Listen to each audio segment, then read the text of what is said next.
Allez, on va changer totalement d'atmosphère, puisqu'on va parler de Gainsbourg. Rien à voir. Ça va bien, messieurs?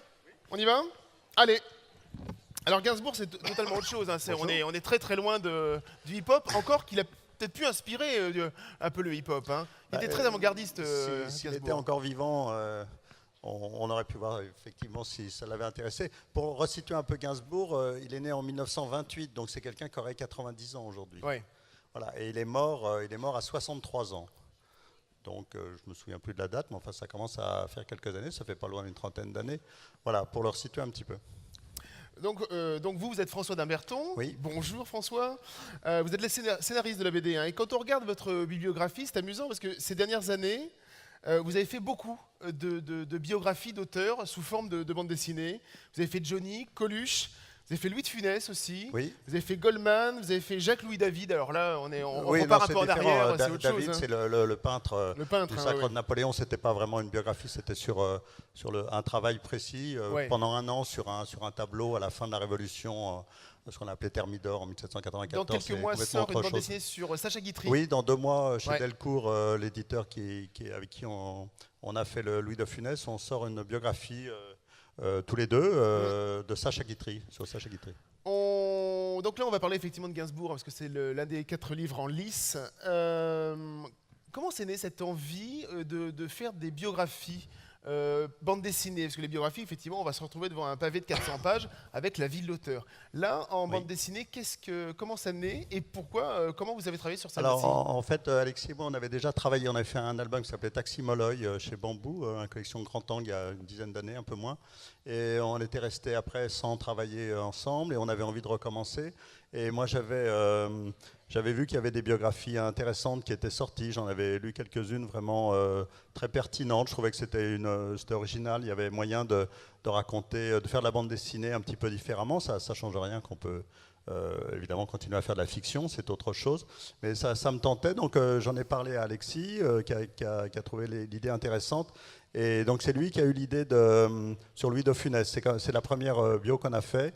Graphiquement, c'était un personnage vraiment très intéressant. Et en plus, il aime particulièrement le comédien. Donc on s'est lancé sur De Funès, tous les deux. Et puis après, j'ai fait Coluche, Johnny. Et puis ensuite, l'éditeur pour qui j'avais fait Coluche et Johnny nous a proposé tous les deux. C'est lui qui a eu l'idée du Gainsbourg. Ça vous a plu tout de suite? Ah oui, on a L'idée de travailler sauté. sur Gainsbourg, Oui. ouais. On n'avait pas eu l'idée, bien sûr, mais on a sauté sur l'occasion. Ouais.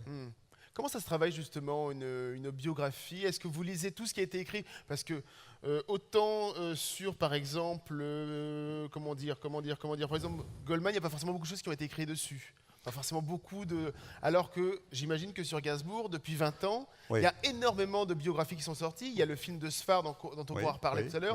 Comment est-ce qu'on fait pour retravailler cette biographie et puis la transformer en BD comme?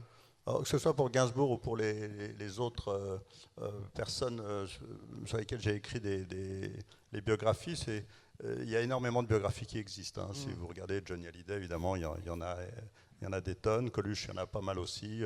Voilà, il y a des biographies sur à peu près tout le monde. C'est peut-être Guitry qui en avait le moins. Le but de la biographie, là, c'est pas d'aller chercher des choses inconnues. C'est plus d'enfiler un petit peu les perles, de le prendre à la naissance jusqu'à sa mort, et puis de faire un déroulé de sa vie. Et moi, ce qui m'intéresse, assez généraliste, c'est ça? Oui, c'est assez généraliste. Ouais. Je ne suis pas révolutionnaire dans le genre du tout. Ce qui m'intéresse, c'est de faire vraiment quelque chose de chronologique et surtout de comprendre, en commençant donc de façon naturelle par l'enfance du personnage, de comprendre un petit peu comment son enfance se construit. Pour la plupart d'entre eux, les troubles qui vont commencer à ce moment-là, leur mal-être, en général le manque affectif, hein, sont tous pratiquement des personnes qui sont en manque affectif dès l'enfance. Et donc, comment ce manque affectif, ce recherche d'amour va transparaître dans leur création. C'est ça qui m'intéresse. Donc, c'est quelque chose qu'on retrouve chez beaucoup d'artistes? Oui, absolument. Ouais. Tout à fait, que ce soit Coluche, Johnny, Guitry. Bon, ici, on est face à une très jeune génération qui connaît peut-être même pas vraiment le nom de Sacha Guitry, mais c'était un grand auteur de théâtre qui est né en 1885. Donc, vous voyez, c'est encore le siècle d'avant. C'était un enfant abandonné. Sur le fond, gosse de riche, mais mis en pension à l'âge de 5 ans et qui a retrouvé ses parents en gros à 18 ans, quoi. Donc voilà, et ça explique après le manque d'amour, l'envie de Guitry, ses 5 épouses, et puis le besoin de créer, le besoin d'être devant des salles quand ils sont chanteurs, le besoin pour Guitry d'être comédien devant des salles. Voilà, c'est ça. Est-ce que Gainsbourg est un bon personnage de BD? Vous pouvez répondre, Alexis Chabert. Hein. Est-ce que Gainsbourg est un bon personnage de BD? Tout à fait, oui, parce que déjà physiquement, il a déjà une tronche, vraiment une sacrée gueule. Ouais. Donc pour un dessinateur, c'est plutôt sympa à faire. Alors ça, c'est l'aspect physique, et puis bien sûr tout son côté gestuel que j'ai étudié en visionnant des interviews. Il a fallu que je fasse vivre aussi ce personnage. Voilà. C'était pas que dessiner Gainsbourg, c'était aussi lui donner de son esprit, lui rendre un peu son âme, quoi. Comment ça se travaille une gestuelle en dessin? Ben, Par rapport justement à un personnage très connoté, qu'on connaît bien, enfin qu'on connaît bien. Oui. Peut-être qu'effectivement les jeunes lecteurs qui sont ici peut-être connaissent un peu moins bien, sûr, Gainsbourg, mais... déjà, il a une façon de se tenir, il met souvent une main comme ça dans la poche, et puis la façon de tenir la cigarette, c'est une signature. Alors c'est pas évident parce que les mains c'est pas facile à faire, mais lui il avait une façon de tenir sa clope qui était très représentative de lui, quoi. Quel est l'espace de créativité qu'un dessinateur peut avoir quand il s'empare d'une biographie de quelqu'un d'extrêmement connu et surtout de quelqu'un de contemporain? On connaît beaucoup d'images sur Gainsbourg, il y a beaucoup de choses. On parlera, je l'ai dit tout à l'heure, on parlera un petit peu du film de Sfar qui a déjà imprimé beaucoup une sorte d'imaginaire. Comment le dessinateur que vous êtes s'est emparé de l'univers de Gainsbourg? Alors, en passant par Sfar, évidemment, Sfar, lui, a complètement réinterprété tout ça à sa manière, et il a fait quelque chose d'absolument, vraiment très très bien. J'apprécie beaucoup ce qu'il a fait. Là, il en a fait un conte. Hein. C'est ça, voilà, un peu comme une fable un peu. Vous, on est plus proche de la vérité, c'est ça?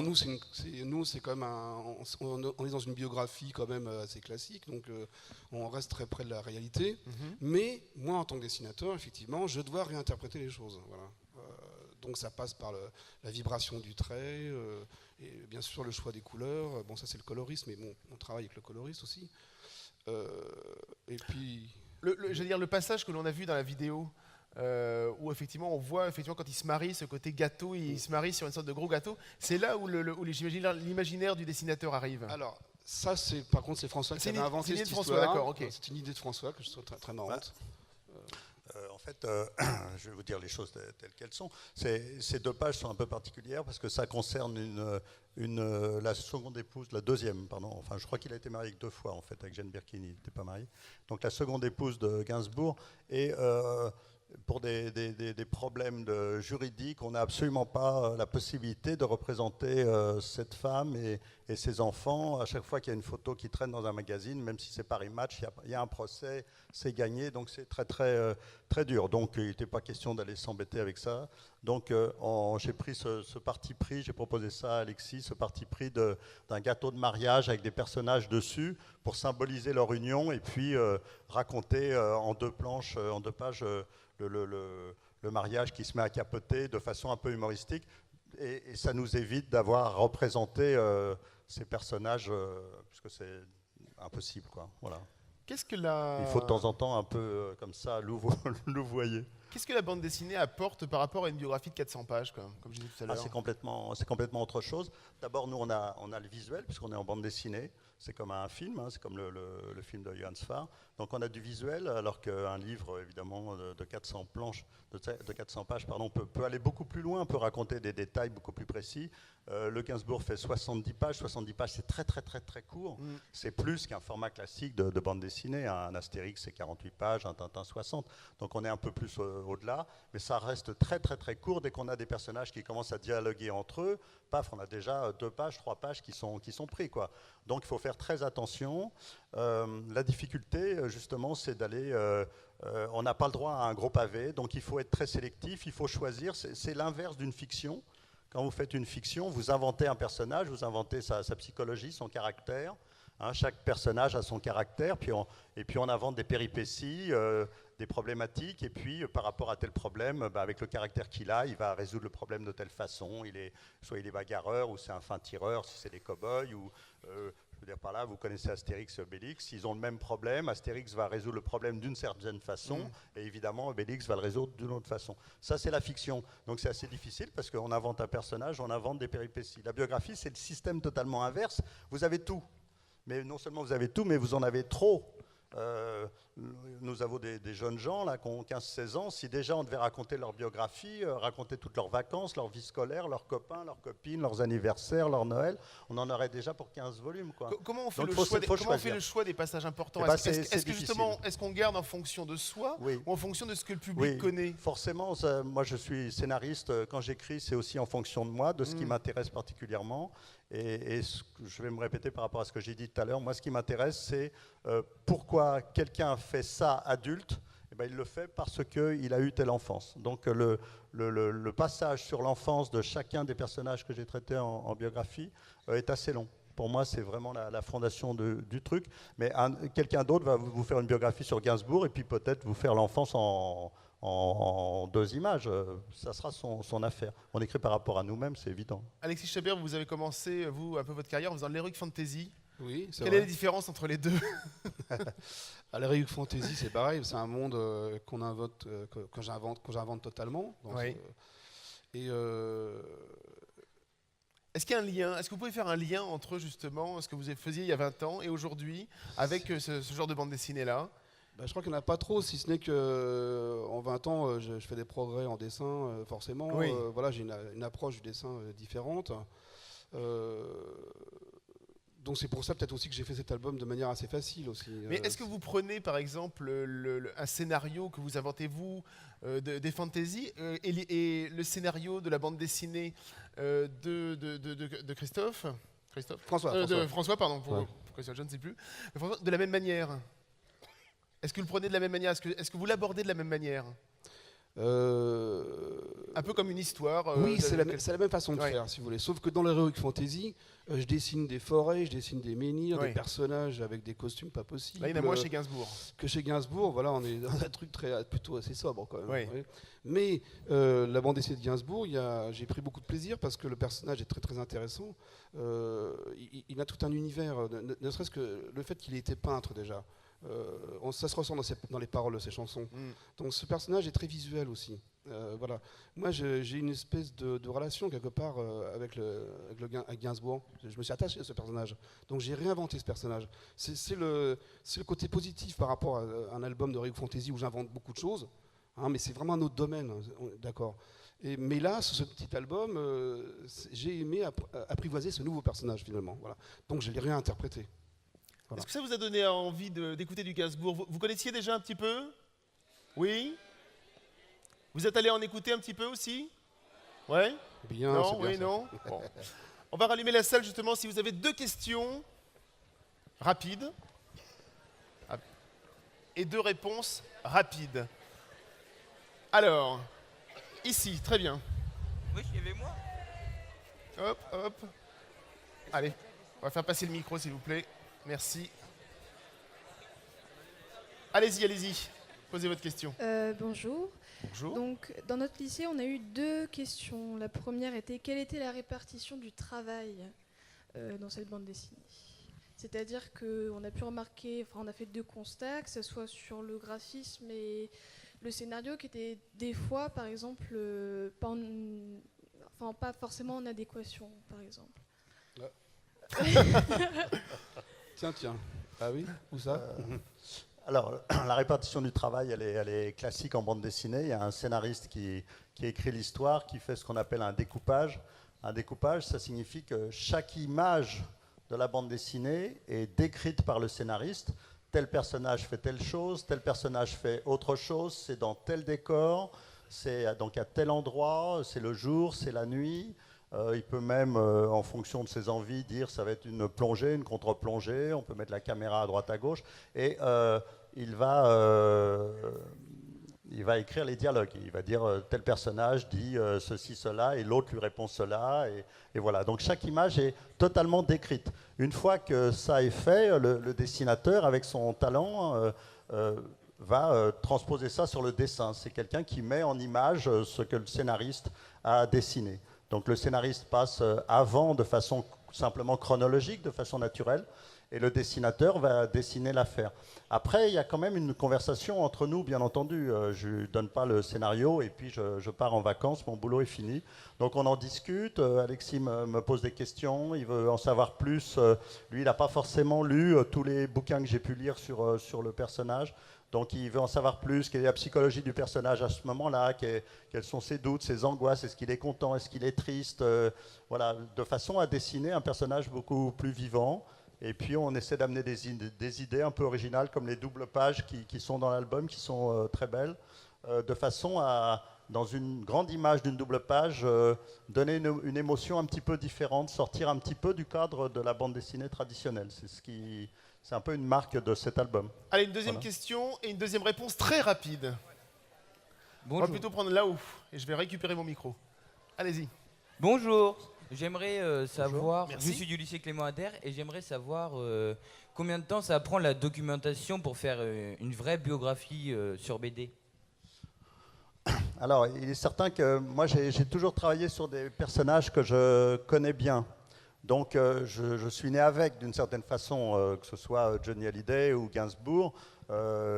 Enfant, je les entendais, adolescent, adulte, je les ai entendus. Donc, on ne s'en rend pas toujours compte, mais ce sont des personnages qui ont imprégné nos vies et donc on les ressent assez facilement. J'aurais beaucoup plus de mal et j'aurais besoin de plus de documentation pour un personnage que je ne connais pas du tout. Je ne sais pas, je dirais un acteur étranger, un chanteur étranger ou bien un jeune chanteur d'aujourd'hui qui aurait 20 ans, 25 ans. Bon, c'est pas ma génération, donc j'aurais beaucoup plus de mal et sans doute que je le ferai peut-être pas. Le temps de travail pour écrire un scénario comme ça, en bossant beaucoup, c'est 3-4 mois de travail à plein temps, quoi. Chez nous, quand on parle de plein temps, c'est vraiment du plein temps. Hein. C'est du 7 jours sur 7, quoi. On va remercier François Naberton et Alexis Chabert. Et moi, je vais vous proposer d'écouter deux chansons de Serge Gainsbourg. L'eau à la bouche et le poinçonneur des lilas, interprété par Nicolas Raoul au piano et Antoine Godet.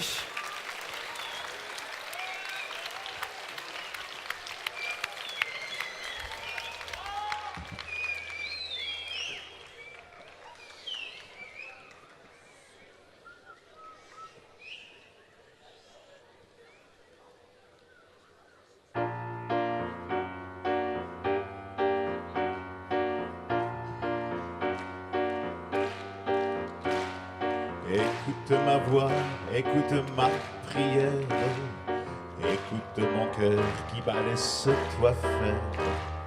Je t'en prie, ne sois pas farouche, quand me vient l'eau à la bouche.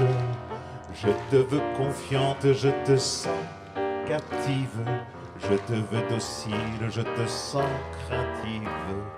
Je t'en prie, ne sois pas farouche, quand me vient l'eau à la bouche.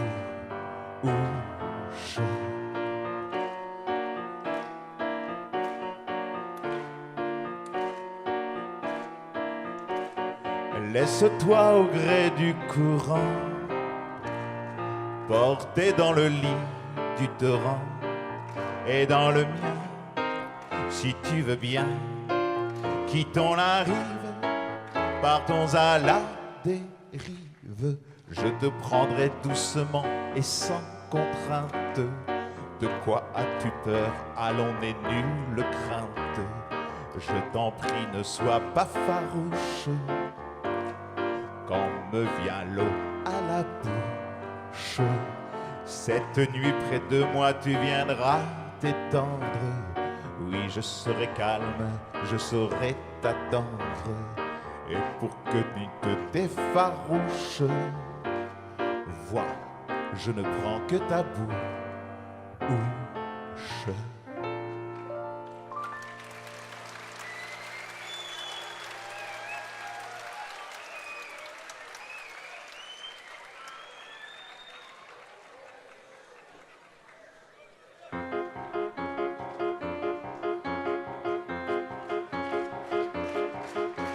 Je suis le poinçonneur des lilas, le gars qu'on croise et qu'on ne regarde pas. Y a pas de soleil sous la terre, drôle de croisière pour Pour tuer l'ennui, j'ai dans ma veste les extraits du Reader Digest. Et dans ce bouquin, il y a écrit que décasse la coule douce à Miami. Pendant ce temps que je fais le zouave au fond de la cave, il paraît qu'il n'y a pas de sous-métier. Moi, je fais des trous dans les billets. Je fais des trous, des petits trous, toujours des petits trous. Des petits trous, des petits trous, encore des petits trous.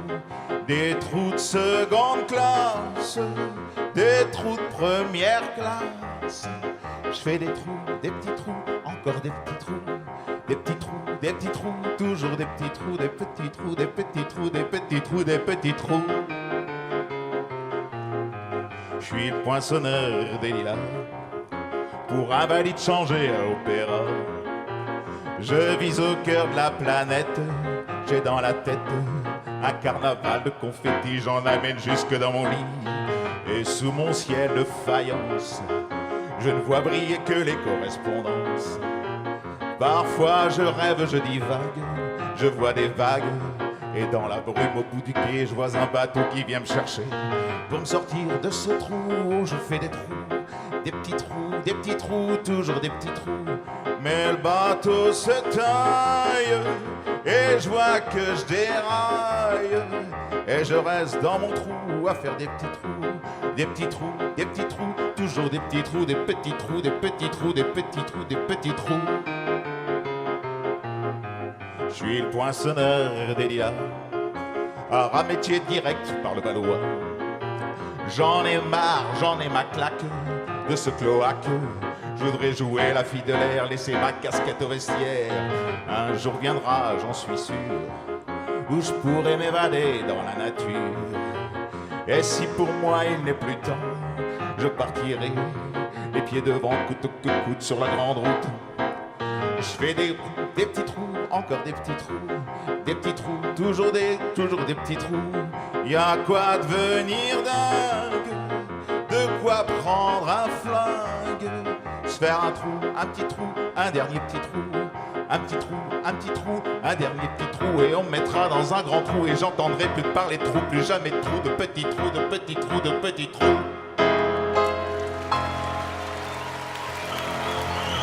Nicolas Raoul au piano et Antoine Godet. Vous pouvez les applaudir encore. Nicolas Raoul et Antoine Godet.